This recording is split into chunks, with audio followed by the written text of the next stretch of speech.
Hello, this is Sabina at Cross Keys Crafts with day 25 of my 28-day Christmas card challenge. Today's card has been in the making for a while. I've been practicing a bit before I could show you this, because I decided to make my own honeycomb paper. You can buy honeycomb paper, but it's sort of not really cheap, and if you find it's not for you, then you spend all your money on it. And so I decided to make my own. And what you need for this is you need some tissue paper. I showed you this in my haul a few days ago. I bought this at Home Bargains. Just want to show you what it looks like. This is the green one that came in the same pack, and this is actually quite a good set because I had a different pack from a different company, and most of them, or most of the tissue paper, was folded like this, so that's no good. But the one I bought at Home Bargains, they were fairly flat. They only had the two creases there and obviously the folds. So what I did at first is I cut this into 3 strips. I think it was just over 4 inches. And then I cut the edges off here and the edge of there. So I was left with 3 strips here. And then I cut that in half again, and I was left with a bunch of these. I separated them into 2 lots. I think this is between 25 and 30 sheets, and this is what I used to make my honeycomb paper. So half of what you end up with if you cut up the whole sheet.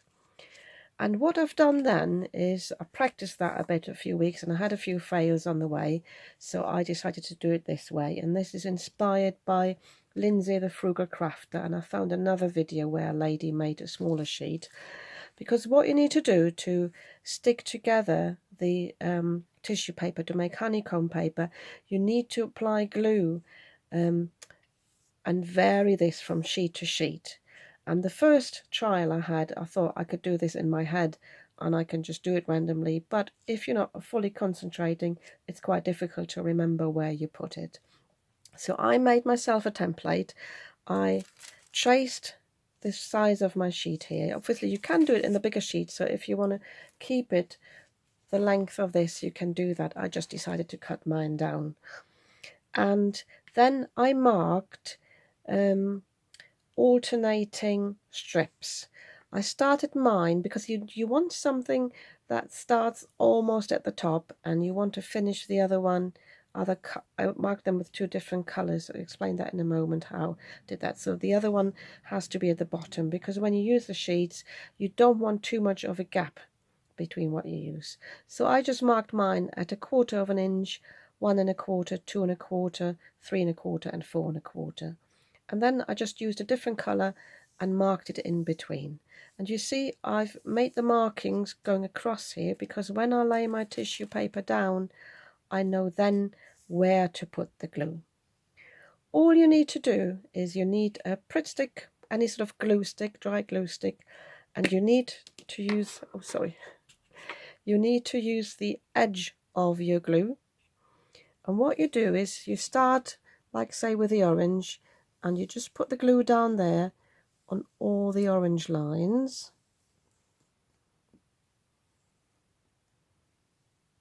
Try to start at the edge there, and then you put the second sheet on.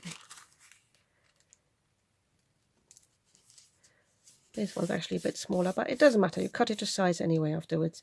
The best thing is you make sure that it doesn't move around on your template. And then the second layer, you put the glue on the other lines in between. So in this case it's my pink lines, and again 1 at the very bottom, and then you take the next sheet. If you accidentally, like me now, have picked up 2, it doesn't matter, because the first one will stick on, and then you can easily remove this one again. And then you go back again, do the orange lines,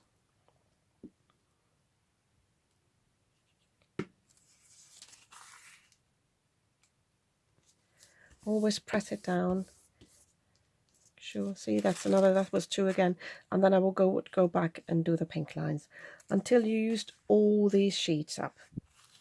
And what I did then is I cut this in half. Once it's dry, leave that to dry for a moment. You don't want to start there straight away. And I cut this in half and then again applied glue. So if these were the orange lines, I would then apply glue on the pink lines again and fold it over that way, so that where I cut, and I cut it very straight, just with scissors. You can do it with a guillotine, but it's better with scissors. Just fold it over, and then you've basically doubled this up, so you would have actually end up with 50 to 60 layers. So I hope this was clear how I did this. So this is half of mine. I actually cut mine into half afterwards, but you can leave it in this height. It depends on what you want to use it for. And let's just show you what it looks like when it's dry. So you've got this proper honeycomb pattern. So, and for mine, I wanted to use mine for my little penguin. So I cut mine in shape like this, just with my scissors. You can use a die cutting machine. I've seen this online. You can actually buy dies for honeycomb paper.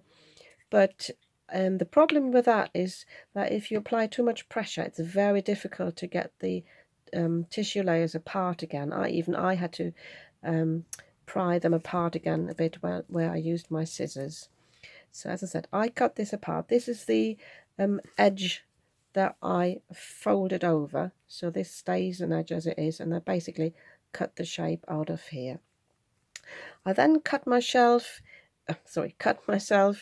a piece of cardboard to go on top, because I want to send this in the post or give it as a rather flat card, so I want the recipient to open this. So I put a hook and loop dot here, and so the recipient can open it like this. Oops.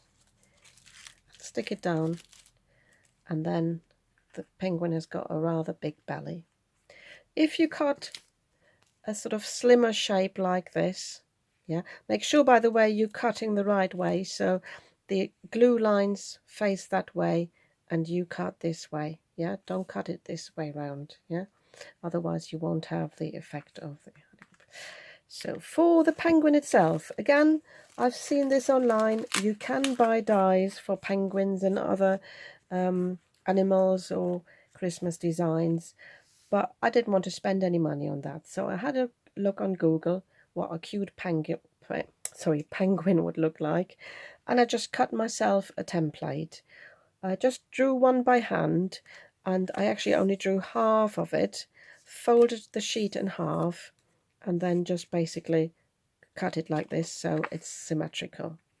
And I used that just on black cardstock. Mine isn't too thick, and just laid that on top and cut this.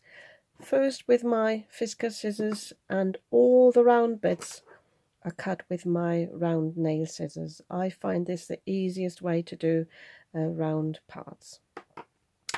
Then for the middle bit, I cut myself a shape that looks like this. So I basically used this as a template to know that the inner bit would fit into that, and I did the same thing. I cut half of it, I drew half of it, folded it in half, and then cut it apart, so I'm left with this shape. So if you want to do that, just find a similar shape, just maybe copy it from this video, take my fingers out to make a screenshot, and this way you don't really need a die to cut the template for the penguin.